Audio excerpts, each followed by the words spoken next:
Yo, what's up mga kabugto at welcome back again sa ating YouTube channel.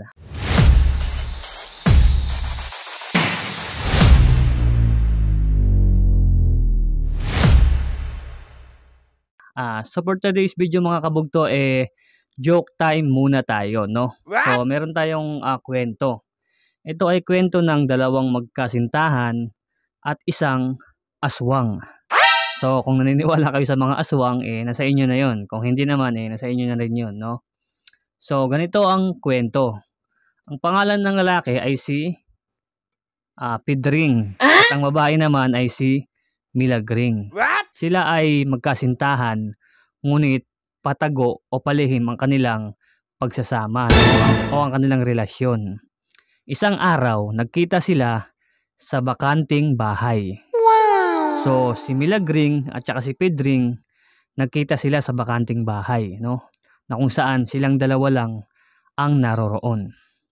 At itong si Pedring, may binabalak na masama sa kanyang girlfriend na si Milagring, no? So, sabi niya kay Milagring, gusto niya na daw si Milagring na maging kaisang dibdib, no? O sa madaling salita, gusto niyang makipag-talik kay Milagring sa kanyang girlfriend, no? Pero itong si Milagring naman hindi pa ready. At ang sinabi ni Milagring sa kanya, paano pag nabuntis ako? So habang nag-uusap sila at nagdidiskusyonan silang dalawa na kasintahan, may dumating na aswang. Dahil itong aswang na to, sobrang gutom na.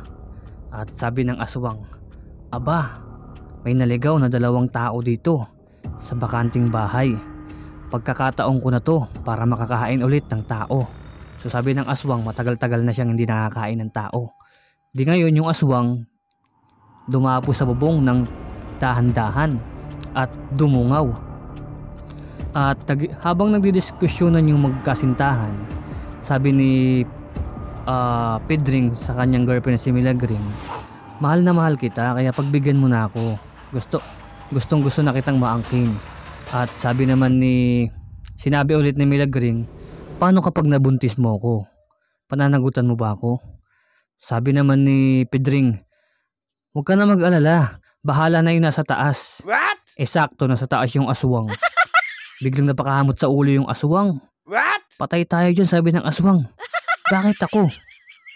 Anong kinalaman ko sa pagtatalik ninyong dalawa? Anong pakialam ko dyan? Sabi ng aswang, makaalis na nga dito. Baka madamay pa ako sa dalawang magkasintahan na to.